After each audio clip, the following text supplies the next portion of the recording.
안녕하십니까. 광주광역시의회 의정뉴스입니다.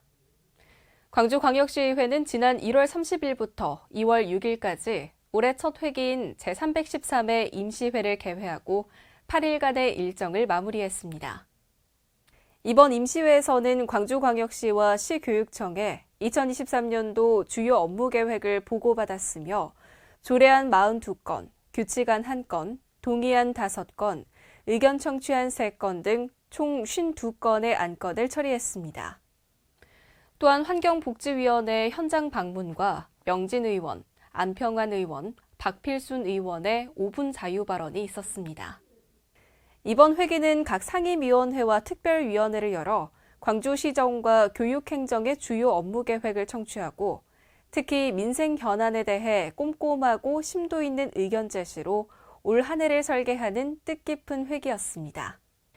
상임위별로 처리한 조례안으로는 행정자치위원회에서는 광주광역시 침수방지시설 설치지원 조례안 등 9건, 환경복지위원회에서는 광주광역시 고독사 예방 및 사회적 고립가구 지원 조례안 등 12건, 산업건설위원회에서는 광주광역시 건설사업장 보행안전도우미 운영 조례안 등 6건, 교육문화위원회에서는 광주광역시 교육청 비꼬을 직업교육 혁신지구 사업 활성화 조례안 등 15건, 총 42건의 조례안을 의결했습니다.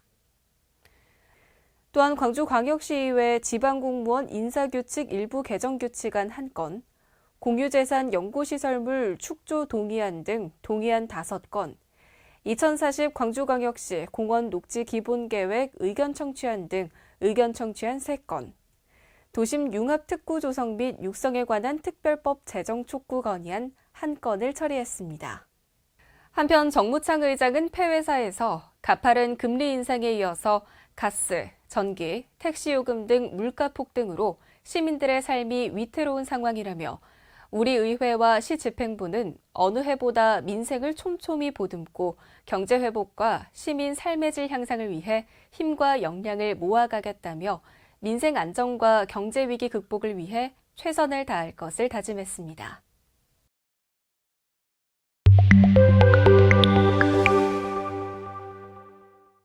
조석호 의원이 대표 발의한 광주광역시 출산 및 양육 지원 조례 일부 개정 조례안은 난방비 폭등으로 경제적 어려움을 겪는 영유아 양육 가정의 부담을 덜어주기 위해 발의되었으며 전국 최초로 영유아 가정에 난방비를 지원하는 근거를 마련하여 양육 가정에 20만 원씩을 지원하게 됩니다. 최은지 의원이 대표 발의한 광주광역시 갑질 행위 근절 및 피해자 지원 조례 일부 개정 조례안은 갑질 행위 피해자를 위한 보호 조치를 실시하도록 하는 등 현행 조례 운영상 미비점을 개선, 보완하고자 발의됐습니다.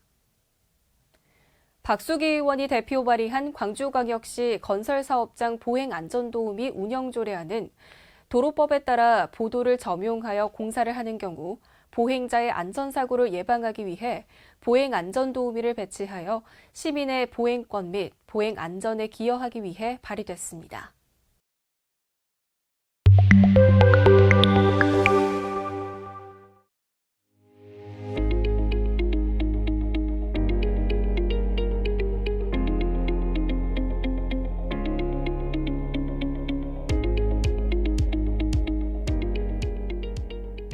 광주광역시 예술인 지위와 권리보장 조례안은 프리랜서로 활동하는 대부분의 예술인들이 그동안 근로기준법 등 기존 법률의 보호를 받지 못하는 경우가 많아 이에 법적 사각지대에 처한 예술인을 보호하고 성평등한 예술 환경을 조성하기 위해 조례를 발의하게 되었습니다.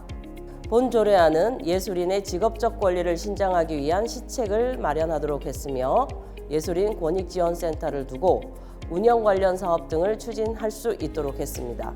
또한 성희롱, 성폭력, 예술인 권리 침해 행위 방지 조치 및 예방 교육을 연 1회 이상 실시하도록 의무화했습니다. 예술인의 예술 창작과 표현의 자유를 보호하고 노동과 복지에 있어 권리 신장은 지역 예술 발전을 위해 매우 중요합니다. 이번 조례가 광주 예술인들에게 필요한 시책 마련과 지원을 통해 지역 예술 발전으로 이어지길 기대합니다.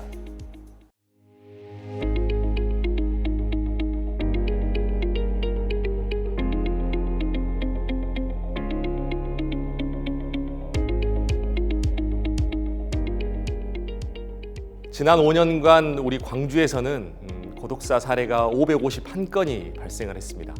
이제 고독과 외로움의 문제는 더 이상 개인의 문제가 아니라 사회적 관점에서 접근을 해야 됩니다. 이미 영국과 일본과 같은 나라에서는 정부 부처에서 외로움 부서를 신설해서 고독과 외로움에 대해서 종합적이고 체계적인 지원을 하고 있습니다. 이번 조례를 통해서 광주에서는 65세 이상으로 한정되어 있던 고독사 지원 대상을 전체 연령으로 확대했습니다. 그리고 매년 고독사 예방 계획을 실시하도록 했고요. 또 사회적 고립가구 지원을 위한 실태조사를 할 수 있도록 했습니다. 또 외로움과 고독과 관련된 전문 인력을 양성하고 자치구와 관련 기관 및 단체와의 유기적인 협력 체계를 구축할 수 있도록 근거 규정을 두었습니다. 아무쪼록 이번 조례를 통해서 고독사 예방을 막고 더 이상 광주에서 고독한 죽음이 방치되지 않도록 보다 따뜻한 광주 공동체가 될 수 있는데 함께하겠습니다.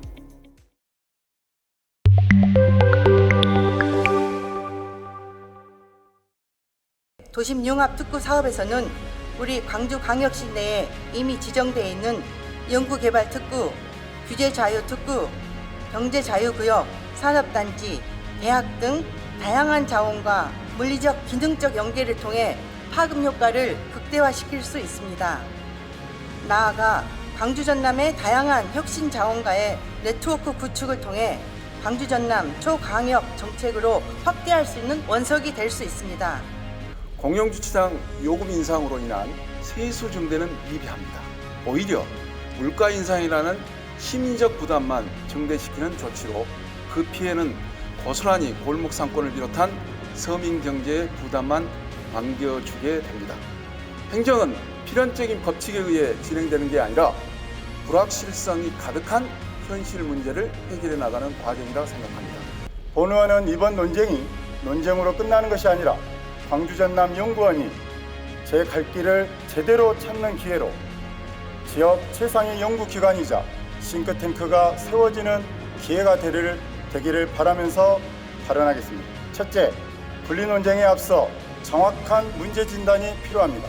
둘째, 광주 전남 연구원의 분리 논쟁이 논쟁 이전에 역할과 기능 강화를 위한 특단의 대책을 마련했으면 합니다. 마지막으로 셋째, 통합연구원 분리가 답이라고 생각하신다면 시장님의 생각을 분명히 밝히시고 다양한 소통의 과정을 통해서 결정해 주시길 바랍니다.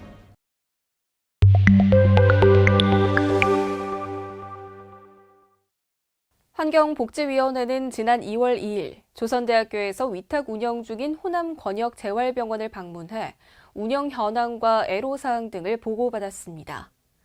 위원들은 공공의료기관 위탁 운영 시 경영 구조상 어려움에 공감하면서도 전문성을 바탕으로 질 좋은 공공의료 서비스를 제공해 줄 것을 당부했습니다.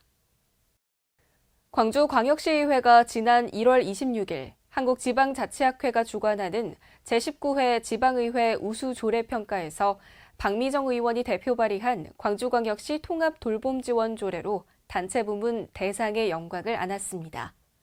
또 개인 부문에서는 신수정 의원이 대표 발의한 광주광역시 스토킹 예방 및 피해자 보호 지원조례가 최우수상을 수상했습니다. 한편 조례 재개정에 기여한 공무원상은 우리 시의회 입법정책 담당관실의 김현진 주무관이 수상했습니다. 2월은 우리 곁에 오고 있는 봄을 기다리는 달입니다. 봄을 기다리는 설렘으로 행복한 2월이 되시길 바라겠습니다. 이상으로 광주광역시의회 제313회 임시회 의정 뉴스를 마칩니다. 시청해주신 여러분 고맙습니다.